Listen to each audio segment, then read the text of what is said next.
함께 봉독한 본문 말씀을 가지고 부활이 이끄는 새로운 생활이라는 제목으로 하나님 말씀을 받도록 하겠습니다. 오늘 부활주일입니다. 옆에 계신 분과 이렇게 한번 인사하시면 좋겠습니다. 옆에 계신 분 얼굴을 보면서 이렇게 한번 인사합시다. 예수님 부활하셨지 말입니다. 요즘 사회에서 군대 용어가 조금 인기거든요. 그래서 한번 해봤는데 아직 일부인 것 같아요. 그래서 이 세상 자연에서는 참 신비로운 일들이 많이 일어나고 있습니다. 아프리카의 아카시아 나무의 경우에는요, 어떤 아주 조그마한 나방의 유충이 아주 치명적인 피해를 입힌다고 합니다. 그 유충은 그 아카시아 나무의 자리를 잡으면서 열매를 다 이렇게 먹을 뿐만 아니라, 열매뿐만 아니라 그 속에 있는 씨앗까지도 아예 다 이렇게 갉아 먹는다고 합니다. 그래서 그 유충은 그 아카시아 나무를 멸종시킬 수 있는 가장 무서운 적이라고 합니다. 그런데 아프리카의 코끼리가요, 이 아카시아 나무의 열매를 또 잘 먹는다고 합니다. 뭐 인정사정 보지 않고 그냥 막 이렇게 먹어 치우는데, 그때 그 열매에 붙어 있던 유충까지도 함께 코끼리의 뱃속으로 들어가서 소화가 되어 버린다고 합니다. 그런데 코끼리 뱃속에 들어간 모든 것이 다 소화가 될 때 유독 아카시아 나무의 그 열매의 씨앗만큼은 소화가 되지 않는다고 합니다. 왜냐하니까 이 코끼리가 원래부터 이 아프리카 나무 열매의 씨앗을 소화시킬 수 있는 딱 그 효소만을 가지고 있지 않기 때문입니다. 그러다 보니까 이 씨앗이 다른 배설물과 함께 그대로 이렇게 밖으로 나오게 되면서 씨앗은 이 배설물을 거름 삼아 그렇게 새로운 삶을 시작하게 되지요. 여러분, 참 신비롭지 않습니까? 그냥 가만히 있었으면 유충에 의해서 다 아예 멸종될 수 있는 그 아카시아 나무가 코끼리에 의해서 그 명맥을 계속 유지해 갈 수 있게 되는데, 이것이 원래부터 코끼리가 그 아카시아 나무 열매의 씨앗을 소화시키는 효소를 가지고 있지 못하기 때문이라고 하는 것입니다. 여러분, 이와 같은 신비로운 일이 과연 누구에 의해서 어떻게 일어난 일이겠습니까? 우연히 일어난 일이겠습니까? 결코 그렇지가 않습니다. 이와 같은 신비로운 일들은 다 하나님에 의해서 이루어지는 아주 놀라운 일이 분명하고, 우리 입장에서 보면 참으로 신비롭지 않을 수가 없는 것입니다. 그런데 하나님에 의해서 일어나는 놀라운 일 가운데 가장 놀랍고 신비로운 일은 따로 있는데, 그것은 바로 사람이 존재하게 된 것이 가장 신비로운 일입니다. 하나님께서 흙으로 사람을 지으셔서 사람이 존재하게 된 것이야말로 가장 놀랍고 신비로운 일이 아닐 수가 없습니다. 이런 이야기가 있습니다. 과학자들이요, 너무 자만해져 가지고 자기들도 흙으로 사람을 만들 수 있다, 그렇게 큰 소리를 쳤다고 합니다. 그러자 하나님께서 그들에게 말씀하시기를, 어디 너희가 흙으로 사람을 지을 수 있는지 한번 보자, 그러셨답니다. 그러자 과학자들이요, 아주 의기양양해진 상태로 사람을 만들기 위해서 흙을 가지고 나타났답니다. 그러자 하나님께서 그 과학자들에게 한 말씀 하셨는데, 그 한 말씀으로 인해서 과학자들은 어떤 행동도 하지 못하고 모든 것을 포기하고 말았다고 합니다. 여러분, 그 한 말씀, 하나님께서 하신 그 한 말씀이 어떤 말인지 여러분 혹시 짐작이 가십니까? 하나님께서는 과학자들에게 말씀하시기를, 너희들은 네 흙을 가지고 사람 만들어라, 그러셨대요. 내가 만든 흙 갖고 만들라 하지 말고 네 흙 가지고 사람 만들어봐라, 그렇게 말씀하셨대요. 여러분, 흙을 만들지도 못하는 사람이 어떻게 흙으로 사람을 만들 수가 있겠습니까? 그냥 웃자고 누군가가 한 말인데 여러분은 안 웃고 그렇지만, 우리는 물 한 방울도 우리 손으로 만들 수가 없는 존재이고, 우리는 흙알갱이 하나도 우리 스스로 만들 수 없는 그러한 존재이죠. 그렇기 때문에 그런 우리가 이렇게 존재하게 된다, 존재하고 있다, 이 사실 자체가 하나님의 신비로운 역사하심이 아니고는 도저히 설명할 방법이 없는 것입니다. 하나님께서는 가장 귀하게 만드신 이 세상의 모든 인생들을 향하여서 두 가지 중요한 선물까지도 주셨습니다. 그 선물이 오늘 본문 3절 말씀에 잘 나타나고 있습니다. 3절 말씀을 같이 다시 한번 읽어보겠습니다. 시작. 그가 고난 받으신 후에 또한 그들에게 확실한 많은 증거로 그들에게 보이시며 하나님 나라의 일을 말씀하시니라. 아멘. 여러분, 이 말씀에서 하나님께서 우리 인생에게 주시는 두 가지 선물을 가리키는 표현이 저기 딱 나타나고 있습니다. 여러분, 한번 찾아보십시다. 어떤 표현이 그 선물인 것 같습니까? 여기 보시면 고난이라는 표현이 첫 번째 선물을 가리키는 표현이고, 또 그 뒤에 나오는 살아계심을 나타내심이라는 표현이 또 우리를 향해 주시는 선물을 나타내고 있는 표현입니다. 다시 말해서 고난, 그러니까 십자가에 달려 죽으심이 우리를 향한 첫 번째 선물이라는 말씀이고, 죽었다가 살아나신 부활이 우리를 향한 두 번째 선물이다라는 말씀입니다. 여러분, 우리 생각에 가장 좋은 선물은 어떤 유명 메이커의 핸드백인 것 같고, 아니면 옷이나 어떤 예쁜 액세서리나 어디에 가면 유용하게 쓸 수 있는 상품권 같은 것이라고 생각하기가 쉽지요. 그죠? 사론준 장관. 그죠? 하지만 하나님께서 생각하시는 가장 좋은 선물은 그러한 것들이 아닙니다. 우리는 그런 것을 현실적으로 좋아하지만 하나님께서 우리에게 필요하겠다 싶어서 우리에게 주시는 선물은 그런 상품권, 그런 백, 그런 어디 자동차, 이런 것들이 아니다라는 말씀입니다. 그런 것들은 다 사라지고 말 것들이기 때문에 하나님께서 보실 때에 아무 의미가 없습니다. 하나님께서 우리의 상태를 정확하게 아시면서 우리에게 꼭 필요한 선물을 주시는데요, 우리 인생의 상태가 죄로 인해서 사망에 이르러 지옥 형벌을 받게 된 것을 하나님께서는 중요한 문제로 아셨고, 또 천국에서 하나님과 함께 영원토록 있지 못하게 된 것, 이것을 하나님께서는 중요한 문제로 보셨습니다. 그래서 여기에 대한, 각각에 대한 선물을 우리에게 주시는데, 그것이 예수님께서 십자가에서 죽으시는 것이고, 또 예수님께서 죽음에서 부활하시는 것이라는 말씀입니다. 여러분, 하나님께서 주시는 이 선물은 정말 귀한 선물입니다. 우리의 영적인 상태를 생각해 보면 그것을 더욱더 확실히 깨닫게 됩니다. 우리는 죄 때문에 지옥 형벌을 피할 수 없는 그런 상황에 처한 존재입니다. 그래서 하나님께서는 이와 관련이 깊은 소중한 선물을 주시는데, 그 선물이 본문에서는 고난이라는 표현으로 나타나고 있는 것이죠. 다시 말해서 예수님의 십자가의 죽으심입니다. 그러니까 예수님께서 우리를 대신해서 고난을 당하시고 십자가에 달려 죽으심으로 인해서 우리에게는 지옥 형벌이 내려지지 않게 된 것이죠. 그래서 이것이 정말로 소중한 선물인 것입니다.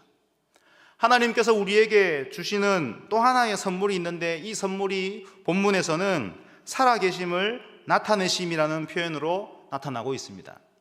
다시 말해서 예수님의 부활입니다. 예수님께서 부활하심으로 인해서 우리가 천국 소망을 가질 수 있게 되었습니다. 예수님께서 죽으셨다가 다시 살아나셨던 것과 같이 우리도 죽었다가 다시 살아 천국에서 영원히 존재하게 되는 것이죠. 그래서 이것이 정말로 소중한 선물인 것입니다. 그런데 사람은 다 죽으니까 예수님께서 죽으신 것에 대해서도 사람들은 그냥 그러려니 그렇게 생각을 하고 넘어갑니다. 그런데 죽었다가 다시 살아나는 부활에 대해서는 사람들이 좀처럼 믿지를 못합니다. 부활이 인간의 일반적인 상식을 뛰어넘는 아주 놀라운 일이기 때문이겠지요. 인간의 과학이나 의술은 부활에 대해서 절대로 일어날 수 없는 일이라고 결론을 짓습니다. 일반적으로 보통의 사람은 죽으면 그냥 그렇게 끝나버리기 때문이죠. 사람이 죽으면 그 사람을 무덤에 묻는데 그 무덤에는 그냥 시신이 남기 마련입니다. 결코 무덤에 시신이 비는 법이 없습니다. 그런데 예외의 경우가 있습니다. 예수님의 무덤이죠. 예수님의 무덤은 그렇지가 않습니다. 예수님의 무덤은 비었습니다. 분명히 무덤에 예수님의 시신이 들어갔는데 무덤이 비었습니다. 이 말이 무슨 말이냐 하면 예수님께서 부활하셨다라는 말씀입니다.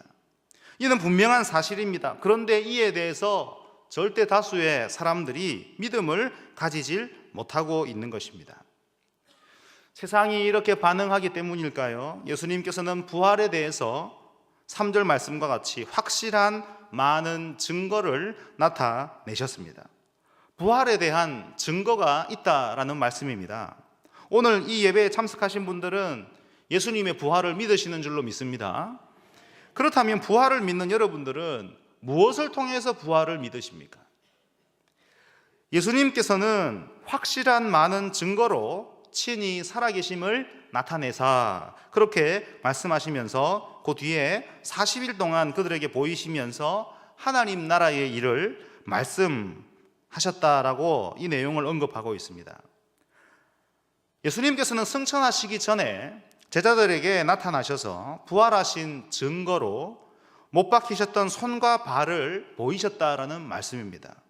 그래서 부활의 증거가 성경에 잘 나타나고 있다라는 말씀이죠. 요한복음 20장 19절 20절을 보면 이렇게 말하고 있습니다. 같이 읽겠습니다. 시작. 이날 곧 안식 후 첫날 저녁 때에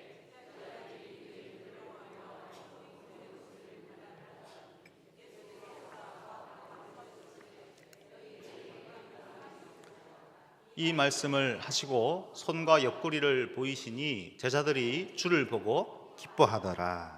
아멘. 누가복음 24장 39절에도 이런 말씀이 있습니다. 같이 읽겠습니다. 내 손과 발을 보고 나인 줄 알라. 또 나를 만져보라. 영은 살과 뼈가 없으되 너희 보는 바와 같이 나는 있느니라. 아멘. 예수님께서는 부활의 증거로 못 박히셨던 손과 발을 보여주셨던 것입니다. 이뿐만 아니라 예수님께서는 자신이 환상이 아니라 실제다라는 사실을 또 확인시켜 주셨습니다. 누가복음 24장 41절로 43절까지의 말씀을 한번 보겠습니다. 그들이 너무 기쁨으로 아직도 믿지 못하고 놀랍게 여길 때에 이르시되 여기 무슨 먹을 것이 있느냐 하시니 이에 구운 생선 한 토막을 드리니 받으사 그 앞에서 잡수시더라. 여러분, 함께 식사를 하심으로 부활하신 예수님의 그 상태가 우리와 같은 상태이심을 보여주셨는데, 여러분, 이 역시 부활의 증거가 되는 것입니다. 성경에서 이렇게 확실하게 부활의 증거가 제시되어 있는데요. 그래서 우리는 성경을 통하여 부활을 믿습니다. 그런데 세상은 이 사실을 잘 믿지 않습니다. 그래서 이 세상에서는 예수님의 부활에 대해서 두 가지 입장을 표명합니다. 첫 번째 주장은 부활은 사기다. 사도들이 거짓말을 한 것이다. 그렇게 주장을 하고, 두 번째 주장은 부활은 사도들이 착각을 한 것으로서 결국 그들은 속았으며 틀렸다. 그런 이야기들을 합니다. 그런 가운데, 세상에서는 그런 이야기를 하고 있는 가운데 제자들은 한 가지 주장을 하게 되는데, 그것이 바로 그리스도께서는 정말로 죽은 자들 가운데서 다시 살아나셨다라고 주장을 하고 있고, 그 주장이 오늘까지 우리에게 전해지고 있는 것입니다. 그러므로 시간이 흐르면서 제자들에 의해서 부활의 증거가 또다시 나타나게 되었습니다.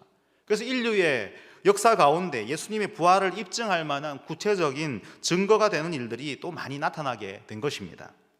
역사 속에 등장하는 부활의 첫 번째 증거로 바로 주일이 있습니다. 오늘, 그죠? 주일이 있습니다.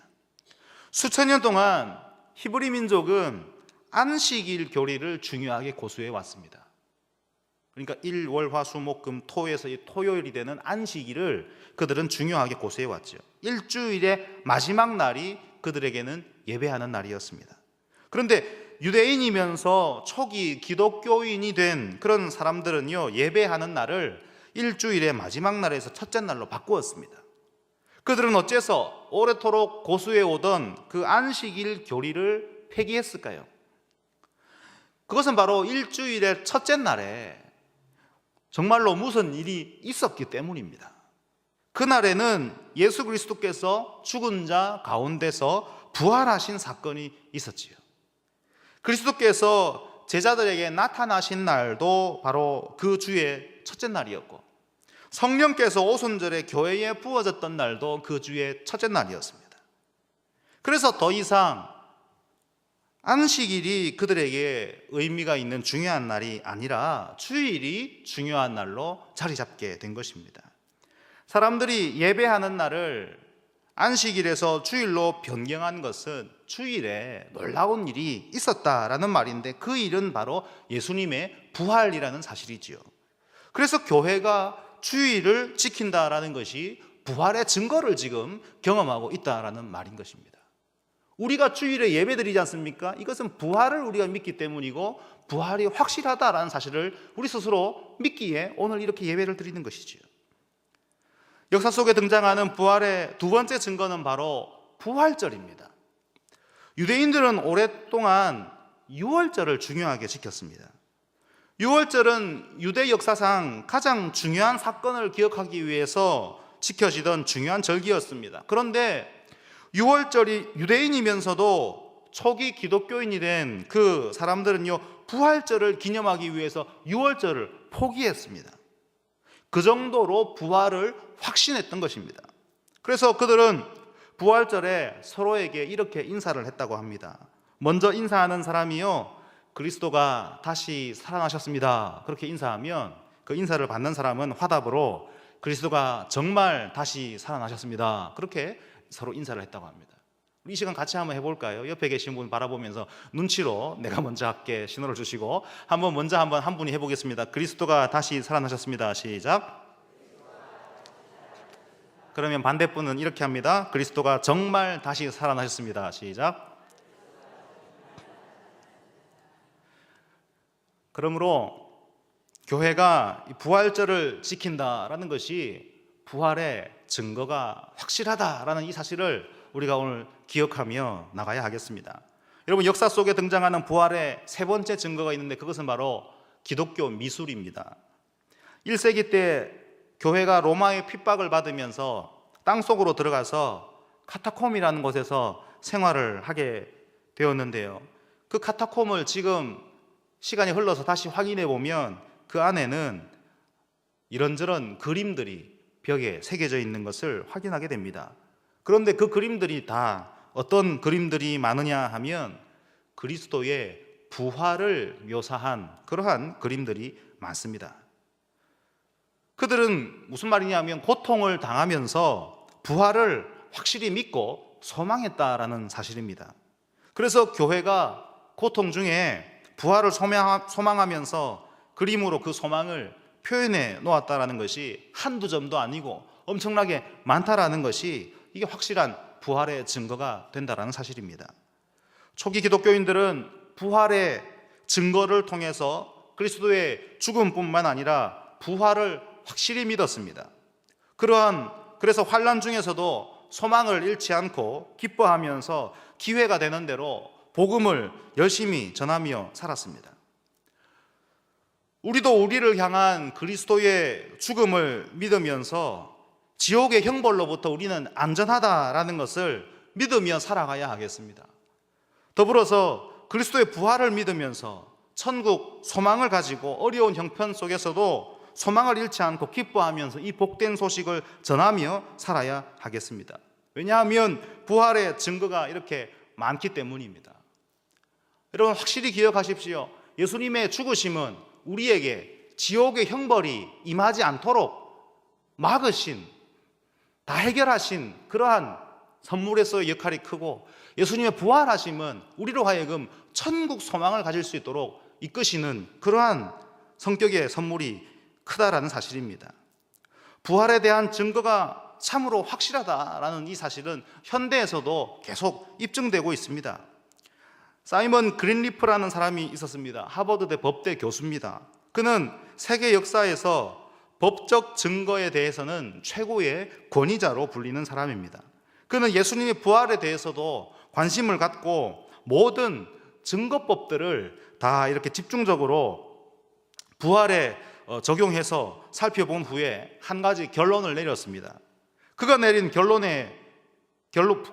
부활에 대한 결론이 무엇이냐 하면, 부활은 역사적 사실이며 누구든 부활에 대한 증거를 정직하게 검토하면 그것이 사실임을 확신하게 될 것이다. 그렇게 결론 내렸습니다.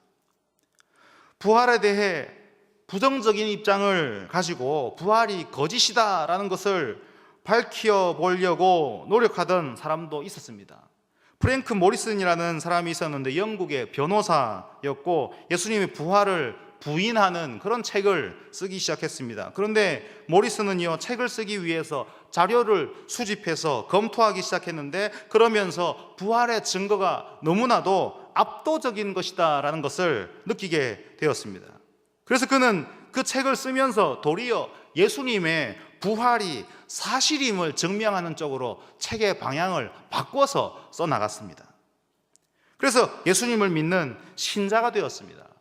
그래서 그가 쓴 책의 제목은요, 우리말로 번역하면 누가 돌을 옮겼는가라는 그런 책이고, 우리나라에서는 2000년도에 생명의 말씀사에서 번역이 되어서 출판이 되기까지 했습니다.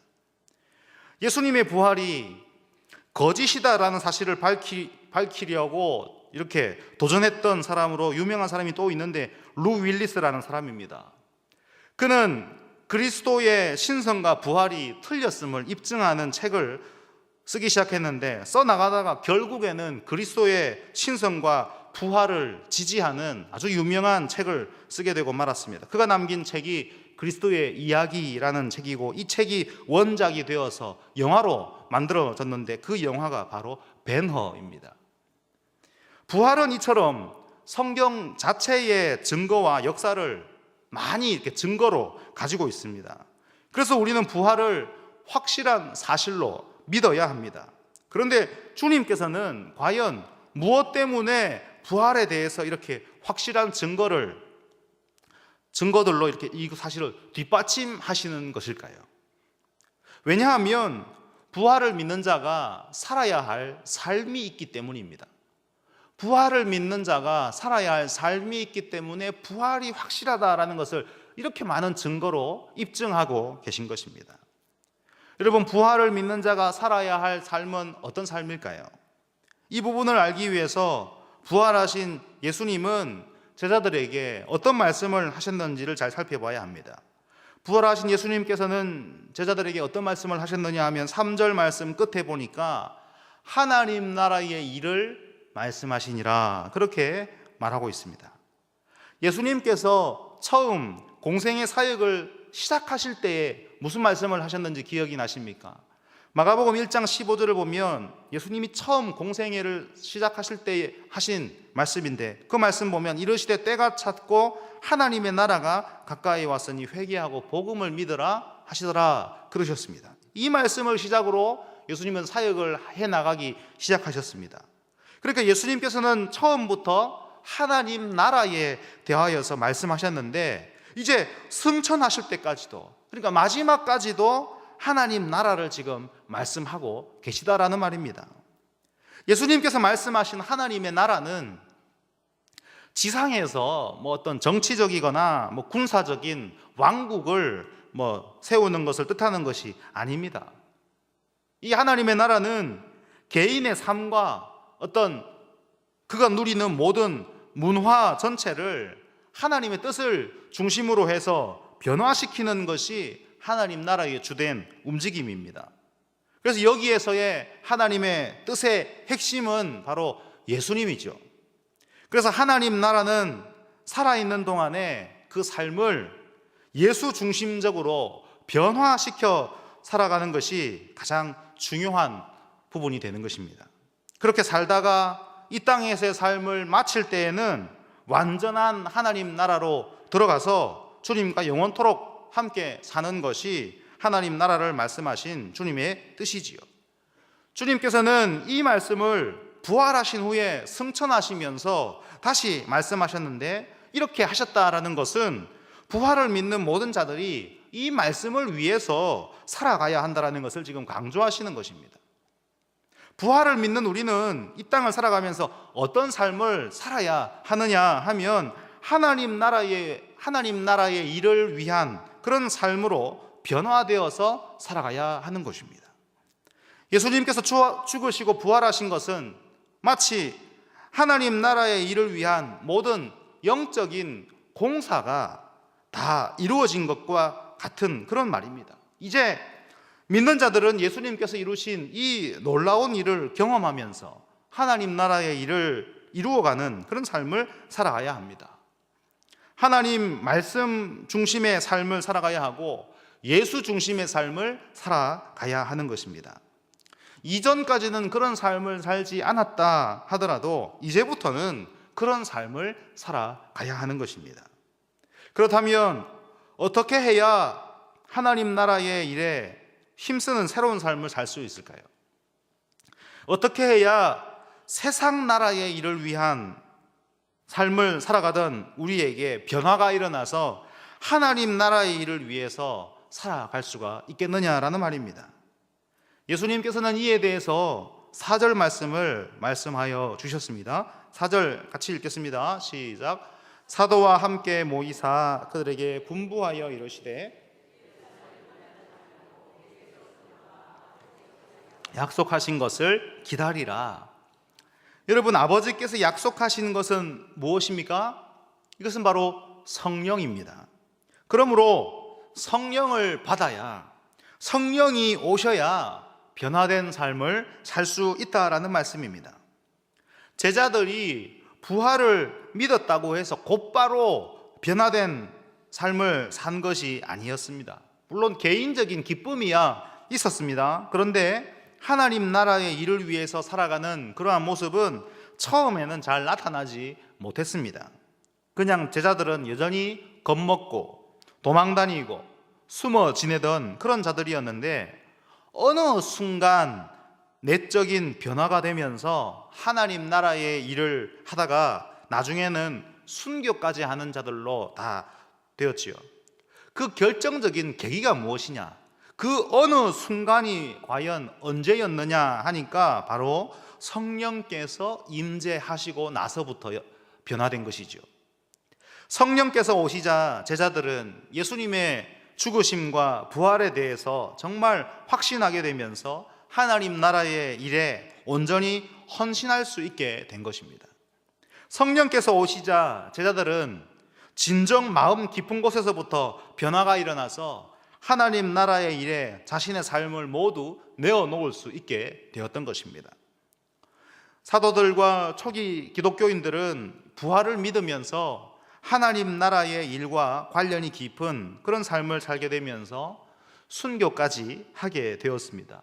베드로는 로마에서 복음을 전하다가 네로 황제 치하에서 순교했다고 하는데요, 십자가에 거꾸로 못 박혀서 죽었다고 전해지고 있습니다.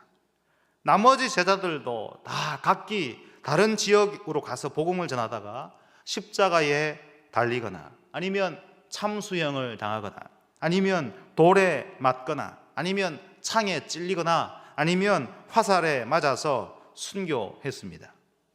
이들이 왜 이렇게 되었겠어요? 이들이 왜 자기들이 그렇게 되는 상황을 그냥 그렇게 받아들였을까요? 폴 리틀이라는 사람이요, 심리학자가 이런 이야기를 했습니다.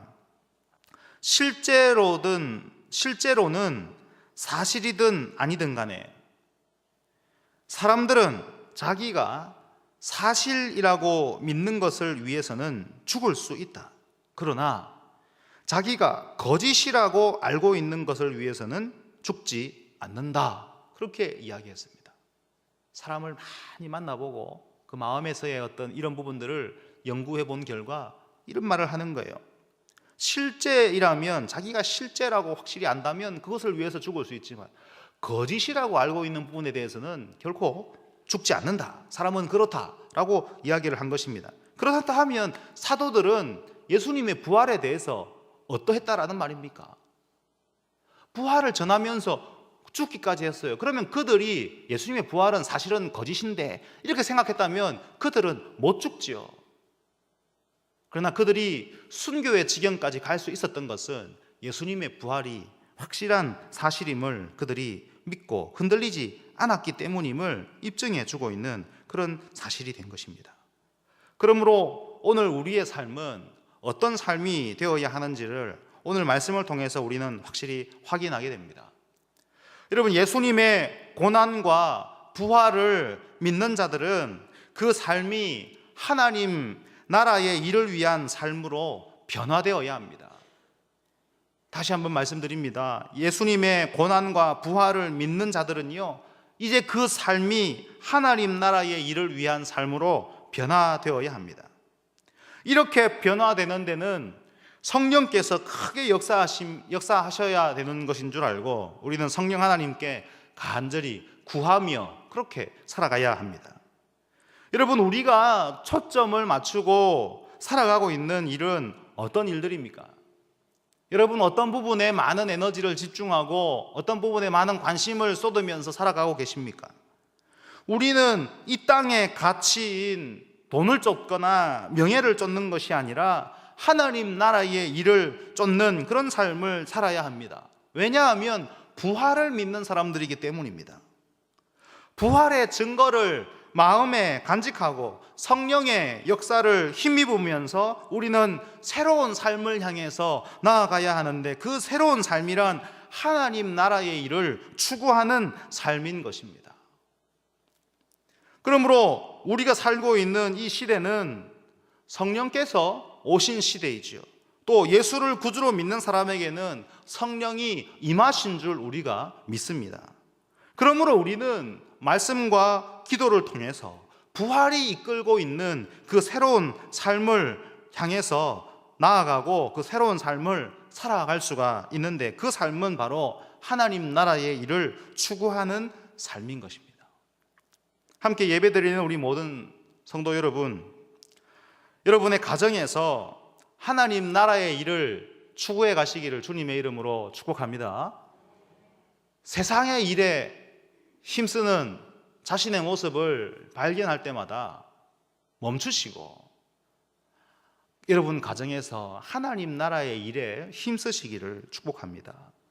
여러분, 가정을 허락하신 이유가 바로 하나님 나라가 이루어지는 그런 가정을 세우라는 하나님의 뜻이 있다라는 것을 여러분 믿으시고, 여러분 말씀을 가까이 하시고 또 말씀에 순종하여 행동하시면서 여러분 가정에서 하나님 나라의 일을 잘 나타내시는 그런 여러분 되시기를 축복합니다.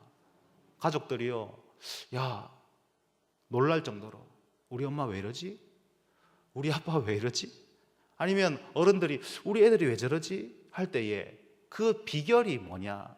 아, 예수님의 죽으심을 믿고 부활을 믿는데 성령께서 그 안에 계시니까 움직이셔서 하나님 나라의 일을 쫓게 하니까, 그래서 가정에서 그 일들을 쫓는 그 모습이 나타나니까 자동적으로 이렇게 되는구나라고 느껴질 정도로 하나님 나라의 일을 쫓으시기를 축복합니다.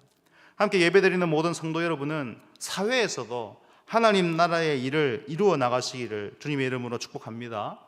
여러분에게 일터를 허락하신 이유가 거기에서 하나님 나라가 임하게 하고 하나님 나라가 펼쳐지도록 하라고 하시는 하나님의 뜻이 있는 줄 믿으시고, 여러분 그곳에서 말씀대로 행동하면서 또 일을 잘하여서 하나님께 영광을 크게 드러내는 삶을 사시기를 주님의 이름으로 축복합니다. 일을 잘하셔야 되겠죠. 그죠? 그러면서 없어서는 안 될 사람이 되시는데, 그 여러분의 모습에서 하나님 나라의 일이 나타날 때에 그 직장에서 깜짝 놀라는 거죠. 왜 저러지? 하는데, 아, 이분이 믿는 믿음 때문이구나. 이분이 믿는 그 신앙 때문이구나. 그것이 이분을 이렇게 달라지게 만들고 이분이 추구하는 것이 우리와 다른 것이 되게 만드는 것이구나. 그런 느낌을 가지도록 힘쓰게 되는 것이지요. 말씀을 정리하겠습니다. 부활을 믿는다고 하면서 그 관심이요, 세상의 일에 맞춰진 가운데 여전히 그냥 그런 삶을 살아가서는 안 됩니다.